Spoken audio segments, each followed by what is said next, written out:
Let's make a gluten-free Mississippi pot roast for dinner tonight. I have a chuck pot roast here. I prefer at least 2 pounds, if not more, so we can have it for a couple days. I use the Swanson beef broth. Again, this is gluten-free. This recipe also calls for pepperoncinis, so I use the whole pepperoncinis. These are Walmart brand, and they are also gluten-free. This recipe calls for some butter, and I use the Great Value brand as well. This is salted butter, and it is also gluten-free. I like to use the Hidden Valley Ranch seasoning dressing recipe mix. It is also gluten-free.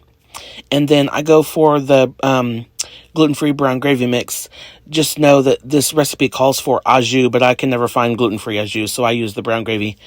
Also to know, we're going to use a half a stick of butter so that things don't come out too greasy.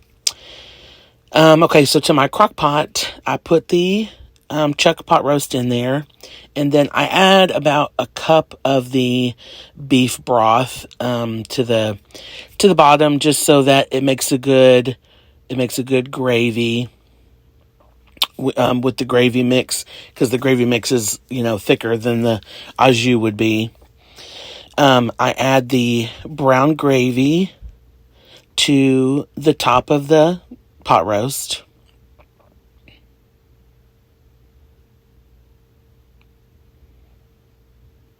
Big chunks there. And then I add the ranch seasoning packet on top of the brown gravy. The ranch gives it a really good flavor. The brown gravy and the ranch and the pepperoncinis, I guess that's the original Mississippi pot roast recipe, and I've always liked this recipe. So then we put the butter on top, and like I said, I only use a half a stick of butter, because any more than that, and I feel like it gets really greasy. There's a lot of grease in the meat after, and then I can kind of use a paper towel and get the excess grease off. I do pour a little bit of the pepperoncini juice in with the broth, because I like a lot of pepperoncini flavor in mine. And then you can add some whole pepperoncinis to the top of this. I usually add like 5 of them on top of the juice and the peppers. And they make for a really good flavor. And then once you get all that together, you put the lid on your crock pot, and I cooked this on low for 8 hours. You can also cook it on high for like 4 hours, but I wasn't in a rush today, so I wanted it to go nice and slow. So after 8 hours, this is what it looks like.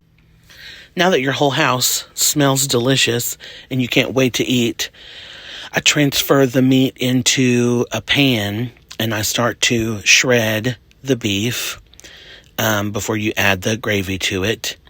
It should look something like this once you get done shredding, and then once you add the gravy to the beef, you can serve it with mashed potatoes and your favorite veggie. This is a household favorite, and let me know if you try it. Hope you enjoy.